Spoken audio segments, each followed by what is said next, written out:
Good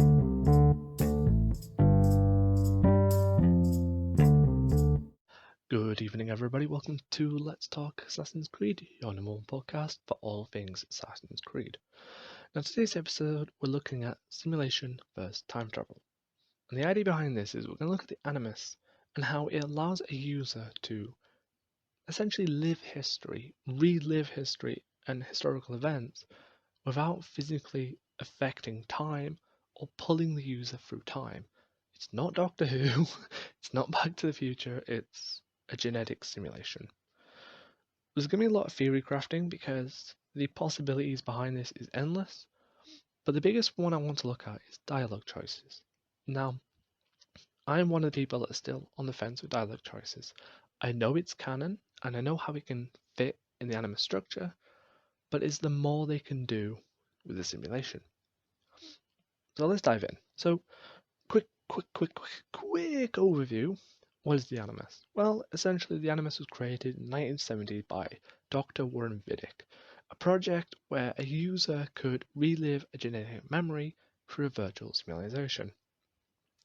And this concept is mind-blowing. It means we can live a linear memory through a genetic source, but at a restriction.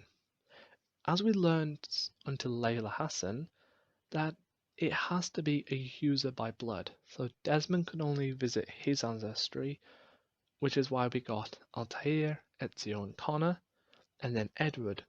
But we know that Abstergo was able to create memories through a Helix project, which is another topic, that allowed us to play them through the Helix project in Syndicate and Unity, negating the need for a bloodline.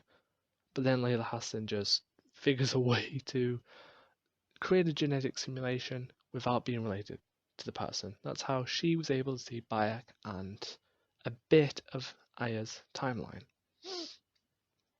So why am we talking about simulation versus time travel? Well, the reason is when you look at a game that relives history through time travel, it's restrictive. You can't change history unless you create a game that's alternative history. But if you don't, you can't change it. You can't mess around in history. It's solid. It's a solid state, and it creates paradoxes and loopholes and stuff that makes anyone's head spin. Whereas the Animus, instead of negates all that because we're not physically time traveling. We can't change history. We can't redo things again. So if we can't have that paradox where if you step on a butterfly, it creates the butterfly effect, or you kill off your grandfather so you become your own grandfather. It negates all the typical sci-fi tropes of paradoxes, which is brilliant because it allows us freedom in the past without affecting past. But there has been times where the simulation has broke time through time travel, and October 1943, Project Rainbow, which a lot of you may know as the Philadelphia Project, did use the Animus and a piece of Eden to try and change time, and the USS Elderbridge that the experiment took place manifested in the future for 18 minutes. So the Animus has been used to try and break time, but at the cost, it was too severe, so it was scrapped. Knowing this knowledge, this means any future game with the Animus is always going to be simulation based. And that is vital because it means if they want to do dialogue choices, which I'll cover in a bit in a second, we know this isn't time travel. So we know the dialogue choices won't break history. We know that if in history, let's say, Napoleon went to war and fell off a horse, that probably never happened. And we played the game where we stopped him from falling off the horse. I don't know why, but first going to come to my head. That's not going to change time. That's always happened in history, but in the game, it changes because we've wanted it to change because of the simulation. So we know for years that the simulation is fluid. We can't change it. It's locked. But Darby pointed out that memories aren't perfect. You can get repressed memories, memories could be broken. So maybe at times that the simulations have never been accurate, and that does cause the whole error that some of the stuff we've done in the previous games broke the simulation because maybe Ezio didn't kill them guards, maybe Ezio didn't push over a civilian. I know that causes desynchronization, but that's the sort of flow that the simulation has always changed. And when you throw in dialogue choices, it causes this big whole, are we breaking history? And the answer is no. Dialogue choices can work without breaking history because, again, this is a simulation, not time travel. And it's mad to think that, but we could use the Animus to change some coding in the Animus, maybe using books and data as it's designed to do to fill in the blanks and change new paths and create a simulation where an assassin didn't do all the stuff they were supposed to do. Instead, they did something different and made to look like a bad guy. Is it possible for someone to create a simulation of a memory where a Templar killed a president, but they changed the simulation to be an assassin that killed the president? It doesn't change time, it doesn't change history. In history, the Templar always did kill the president, but in the simulation, it was the assassin. And this is all going to sound really convoluted because it is. And the idea of this episode is to look at how the simulation can do so much without breaking time. Because it's not time travel. And I'm going to stop using that phrase because I'm going to go crazy. So let's look at the simulation. How can we change it? What can we do to make it different? Well, at first, nothing. The memory can't tamper with the memory. It's a solid state, can't be changed. But Abstergo know how to. In Black Flag, Abstergo, aka the Templars, were able to use DNA into video games, which again changes the simulation because video games need mechanics, XP, and stuff to create replayability value. How can the Templars use a memory that is a solid state to give a user this game feel of loot, XP, replayability to get more information? And we saw this Black Flag as we tried to play through Edward's life to create a pirate game, and then we're using users to find information without actually strapping folk into an Animus. And this never changed much, but over time it kind of gets you thinking that if Abstergo can take a memory, turn it into a game, but the memory doesn't change. They haven't changed the memory, but they've changed the simulation of the memory. Could the assassins do the same thing? To what end? We don't know. There's possibly no need for it. Unless the assassins wanted to find out, let's say, we'll go with my theory for Valhalla. This is going to sound crazy, but they want to find an artifact in Valhalla, and they can't find it because the memory is either broken or the text is faulty.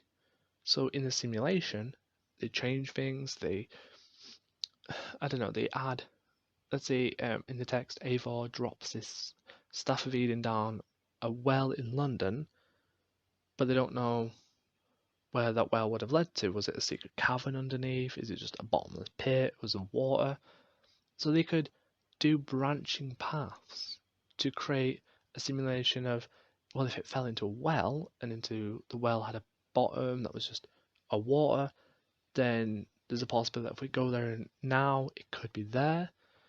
If they did a simulation where it was a stream that ran through the well, they could have done simulation to say where the stream ended. Then they could have gone there in real life. And it sounds mad.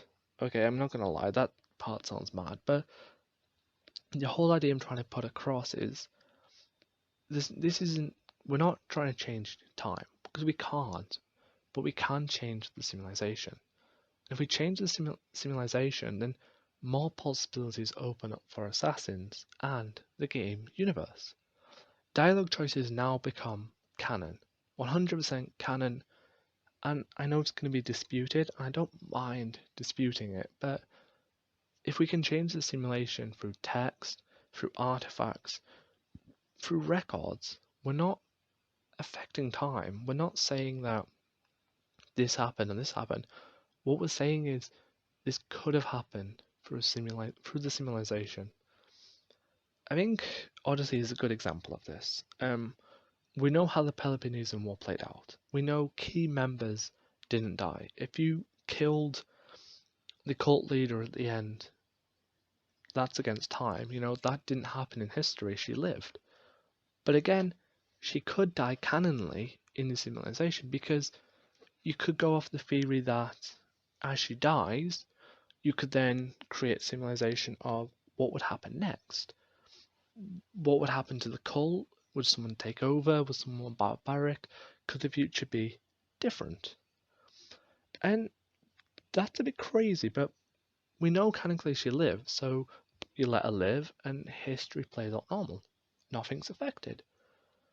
But this whole idea of simulation and history and time travel does extend back to the Isu.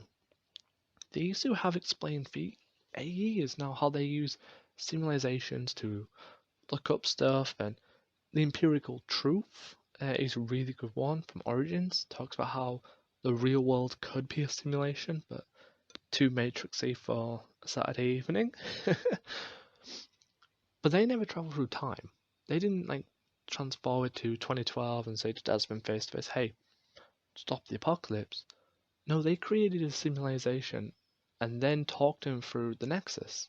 They simulated how all this was going to play out. Odyssey, Althea, I think the name was, sorry if I mispronounced it wrong, she was able to create a simulation of Isu memories through the F8 of Atlantis DLC. So you're able to see Persephone's world, the underworld for Hades, and Atlantis. And they were simulations. They weren't there in time. They weren't there in history. They were just a simulation in a simulation. Very, inception-y. So, what can this lead to for the future then? Let's ignore all this convoluted mess I've just created for a second, and let's look at what this could mean for history. Because now we know that it's a simulation that's never gonna affect time or history. What possibilities can this cause for the series? And personally, I think this is huge for the series because it creates so many openings for stories that seem over the top, but they will work. For example, we could have more Templar stories like Shay, where we capture a Templar agent and we run them through their life, but we make their life look like an assassin. So they think they're an assassin. Maybe we're trying to recruit the Templar. So we make them believe that the life they're living is an assassin and they were once part of the Brotherhood. And maybe this could be help convert them.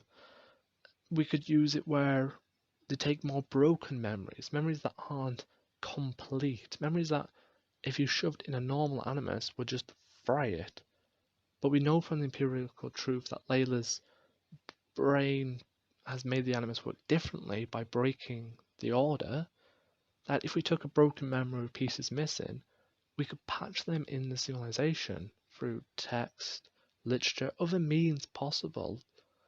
And then if you do that, then it means we can explore more time zones, more history, more places that never were or never fully recorded, and give our own side of the story. You could, I don't know, you could look at Egypt again for Origins. You could do a whole thing of Origins, how Cleopatra never came to power, how the whole storyline never worked. Cleopatra never came to power, somebody worsted, somebody ran Egypt into the ground and made it a tyrannical state and took over the world. I'm looking at the George Washington DLC from number 3, how that was just, an alternate timeline. But they could do that and it would be canon because, You're just changing a civilization. You're not changing history. And it's a big one, and I do think this is one of the most weirdest episodes I've ever created because we've known for so long that the Animus is so linear. It's A to B. You go in, you play a memory, you live the life. You can't change the memory. And I agree, we can't change the memory, and we can't change time, but we can change the civilization and how we perceive the memory. And I think if we did all this back when we had Desmond, I don't think this would have fit. I will admit now that if we try to give Desmond dialogue choices, I don't think it would work. But if you look at the empirical truth quite quickly, we know that the Animus' fatal flaw is it follows order. There's an order to everything. But with Layla, it's chaos. She's able to break the order, which means she breaks the simulation. What this means in general is too convoluted just to discuss in 2 minutes. It's something that I'll have to bring a friend on board to look at more. But it means that the Animus is now new again. The Animus is no longer a linear jump in memory, go from A to B. It means the Animus is now fluid. We can change the civilization without changing time. So this is all I've got time for tonight. This is probably one of the most wackiest episode I've ever done, and I don't know. But we do have an issue. I can't record an episode next Saturday. Personal reasons, I'm very hectic that weekend, but I have a treat. Tune in Wednesday at 8 o'clock UK time for a special episode with a special surprise. I'm not going to tweet about it anymore. The only tweets I'll mention from today to Monday will be about this episode and the episode after the surprise on Wednesday. And on about the episode after, this is where you guys come in. I'm asking for your help. Reach out to me on Twitter and reach out to me on Discord. What would you like me to discuss and why? Just give us. Would you want me to talk about some assassins because you have a favourite? Are you a fan of history and you want me to do a history episode? Whatever you want to see, please give me a shout. So thank you all for tuning in, and I will catch you all on Wednesday with a surprise episode.